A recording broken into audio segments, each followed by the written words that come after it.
Welcome to the Hardcore History Podcast, where we break down some of the most crucial and oftentimes overlooked aspects and parts of ancient history. My name is Tomas Vieira, and in this special episode, we will be breaking down and dissecting ancient Roman gladiators and their contributions to society, both politically, socially, and economically. So, without further ado, let's move on with the podcast. The year is 75 CE. You will wait in a dark space with a thick door on one side. You can hear the roar of the crowd around you as you try to ponder what may be waiting for you beyond the door. Your arms grow heavy and your legs weaken. Suddenly, the door is open. Your eyes are nearly blinded by the light that is upon you, and you are shocked by the glorious structure around you. Today, your fate is entirely in the hands of the Colosseum. You are a gladiator. Now, hopefully that helped to paint a picture of what a gladiator would go through and help to place you in the life of ancient Rome. Oftentimes, when one thinks of ancient Rome, gladiators are the first thing that come to mind. But oftentimes, people don't know the true facts, lifestyle, and the main topic of today's podcast, and perhaps one of the most crucial facts of gladiators, is their contributions to society, both politically, socially, and economically. With that being said, for the first part of today's podcast, we will be breaking down gladiators, some interesting facts, and their basic lifestyle. And in the second part is where we will truly dissect a gladiator's contributions to society. So, moving on to part one of today's podcast. What even are gladiators? Sure, you've probably heard the name before, perhaps in a historical film or in a video game, but it's fairly tough to find a good, solid definition. After doing some research, I've come up with this. A gladiator was an armed combatant who entertained audiences in the Roman Republic and Roman Empire in violent confrontations with other gladiators, wild animals, and sometimes condemned criminals. These gladiators were hardened soldiers who were trained to fight in this amazing and breathtaking structure that is the Colosseum. Within gladiating, there are different types of gladiators, each with different styles of fighting, weapons, and one of the most interesting reasons for fighting. Each gladiator that stepped into the Colosseum would have a different purpose to fight. Some would be ex-soldiers who want to fight for money or a higher place in society, and some would simply be slaves fighting for freedom. Some would be prisoners of war who, quite frankly, didn't have a choice. So to move on to my first primary source here, which kind of shows the combat in the Colosseum. Here we are here. This is an ancient vase, and it shows a cestus or a hoplomachus without it's the gladiator without the helmet to the right there with the classic kind of arm plate. He is fighting a Samnite soldier to the left with a classic shield, looks like a club, and one of the fully closed facial helmets. So this is kind of a traditional fighting scene in the Colosseum on a true primary source. Okay, so moving on from what are gladiators, let's dive a bit deeper into the world of gladiators. So let's talk about some facts. So the first one is they weren't always slaves. Although a good amount of gladiators that were put in the Colosseum were slaves, many were ex-soldiers and volunteers who wanted to fight for money and demonstrate their warrior pedigree. Now, the reason they would do this is gladiating was a very expensive sport. And oftentimes, if you were a slave, or let's say you were an ex-soldier, you could go in and kind of fight your way to the higher classes of society. So if you were a slave, you could fight for your own freedom. If you were a ex-soldier or just an average citizen, I guess you could say, then you could fight for more money and, like I said, higher status in society. So the next fact is kind of one dating back to the origins of gladiating, which is gladiator bouts were originally part of funeral ceremonies. Personally, this one kind of surprised me as funerals kind of seemed like more of a peaceful and mournful interaction, and they wouldn't really cause for more fighting, I guess you could say. So when a high aristocratic figure would die, the family members would organize graveside fights between slaves to represent the fighting spirit of they who died. Moving on to the fact after that, they didn't always fight to the death. Many times in Hollywood portrayals of gladiators, they are seen fighting to the death in a gruesome, unorganized fashion. Gladiating, believe it or not, would run very strict conditions. Many bouts, would go only to the point of injury, and many gladiators would fake an injury or even death. Moving on to the next fact, women also fought as gladiators. Female slaves were often put in the arena to fight along their male counterpart, but few stepped in on their own accord.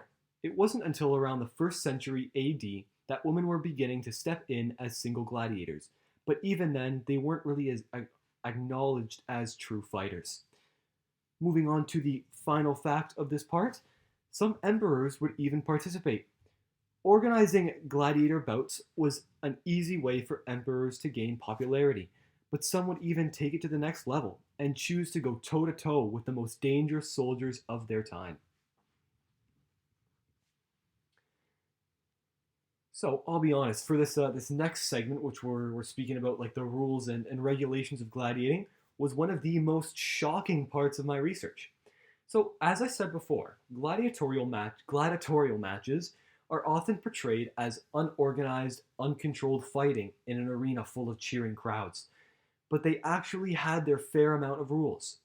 For example, many gladiator bouts were regulated by an umpire, similar to how boxing and MMA has referees. These umpires would enforce the many rules and would stop the fight if necessary. Many gladiators would not step into the Colosseum with the sole purpose of killing the other, but instead only to lightly injure the other and put on a good show. Rarely would a gladiatorial bout go to the death, but once in a blue moon would an emperor organize an actual fight to the death between gladiators, and it was often frowned upon. So, in this second primary resource that I have here, it looks like an old work of art or perhaps a mosaic, and it shows a group of gladiators here. And if you see just over, it's the third body to the from the right here, you can actually see the umpire. And so that is a good example showing that, yes, gladiator bouts were gruesome, not trying to say that they were necessarily the safest thing in the world and the greatest thing, obviously, but they were more so regulated. And even to me, this was a surprise because I'm a pretty big fan of the film Gladiator. And so kind of watching that, it built up this image in my mind of gladiators just going into the Colosseum and mindlessly killing each other. No really rules set or anything. And so this kind of shocked me and changed my mind about the view of gladiating. Obviously, I still see it as an aggressive activity, but its fair share of regulations in it. Okay, so moving on to the lifestyle of a gladiator. Now, a gladiator's lifestyle is something that oftentimes surprises a lot of people, and to be honest, surprised me as well, while I was doing some of my deeper research.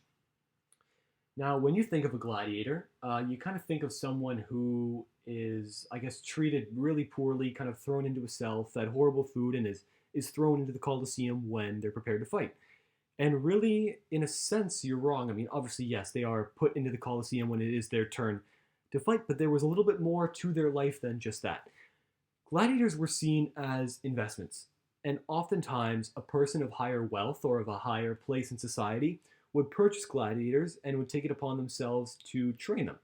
And so a gladiator's day would consist of a balanced diet and rigorous training, which was basically all they had. And so these people of higher wealth would train these gladiators so that way when they did step out into the Colosseum and it was their turn to fight, they would be well prepared, they'd be well fed, and they would be able to make this person money. So a gladiator's lifestyle was, well, bad because they did have to go out into the Colosseum and fight to earn money or fight for freedom, but they still had a balanced diet and they still did have training and someone there who was trying to keep them healthy and somewhat safe.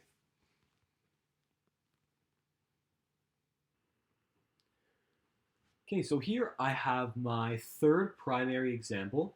Obviously, this isn't a picture taken from ancient Rome because they didn't have cameras then, but this was a computer reconstruction done by National Geographic. They had a archaeological dig team that found an ancient gladiator training facility just outside of ancient Rome, and so this is the reconstruction of it.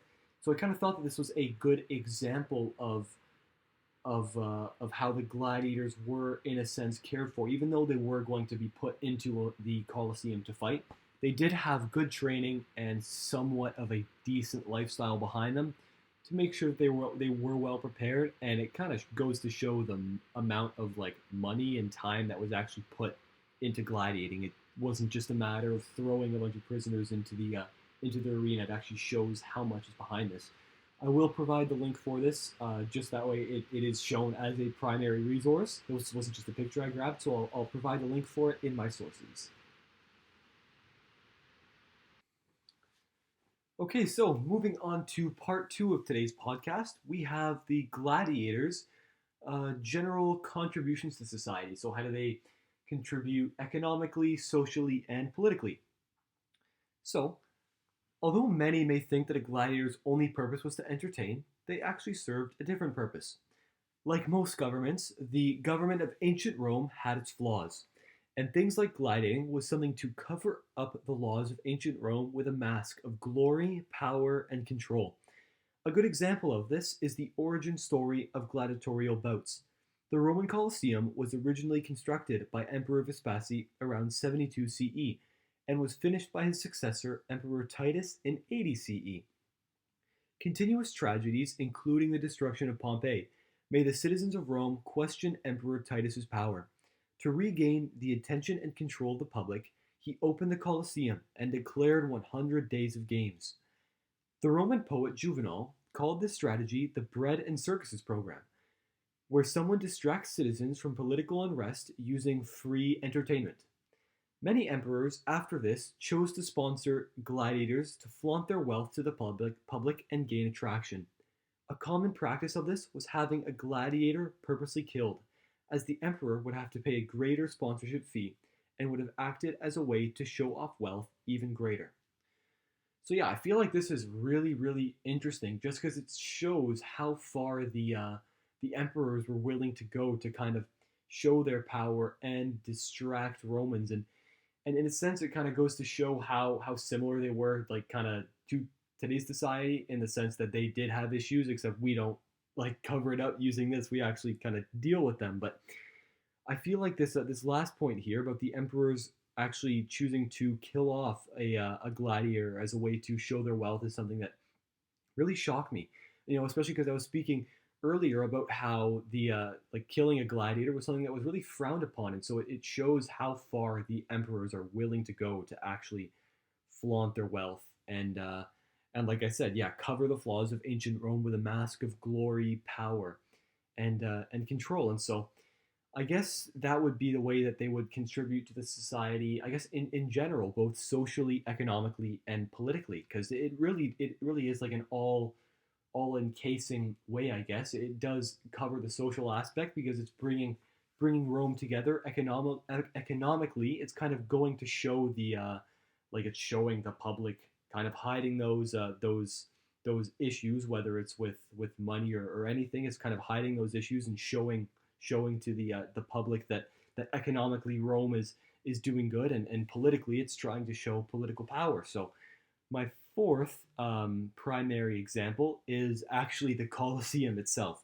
So this I feel like this acts as a way that the like on its own that shows just the extent that the emperors went to show power and to give Rome this kind of distraction. And so I was doing some research on the layout of the Colosseum, and it was really an intricate design. It kind of featured a lot of the designs that you see in like modern arenas now, and so kind of seeing that was something that was really interesting, and a lot of this just went to show, yeah, like I keep saying this, but it goes to show just how far the emperors were willing to go to show to the public that they were strong, that they were powerful, and that they did have money. So yeah.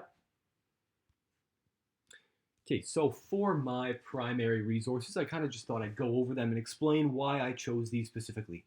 So the reason I chose art, and I guess you could say physical evidence, instead of going with a written piece, simply because I've always felt like it's art and this physical evidence that connects us to past society and ancient civilization, because it shows us, it kind of gives us a view into what they were thinking and what they wanted to convey with these works of art. So to kind of recap them for you, the first one was this piece of pottery here representing the two gladiators fighting. The second primary source was this group of gladiators here. This was kind of to represent the rules and I guess regulations along with gladiating, as it has the umpire to the right there on the mosaic. And this here was the electronic remodel of the Gladiator Trading Center outside of Rome. And so this one showed, I guess, yeah, it was supposed to represent the lifestyle of the Roman gladiators and show that the trainers did actually care about giving them somewhat of a decent lifestyle and make sure that they were trained well before they went to the arena. And this here, the Colosseum, acts as an example of to show kind of the power of the emperors. And like I was saying, the overarching topic of this podcast is to show the how gladiators contributed politically, economically, and socially. And I feel like the Colosseum is a great example of that, as it kind of acted as a gathering point for all of Rome to come together, and it acted as a good example of how gladiators kind of showed Rome's power and Rome's true glory and control.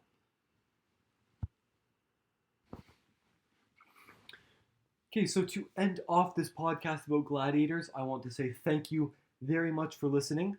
Hopefully, this was a helpful way for you to see how gladiators contributed to Roman society, both politically, economically, and socially, and really help for you to visualize and show you the true glory, control, and power that was ancient Rome.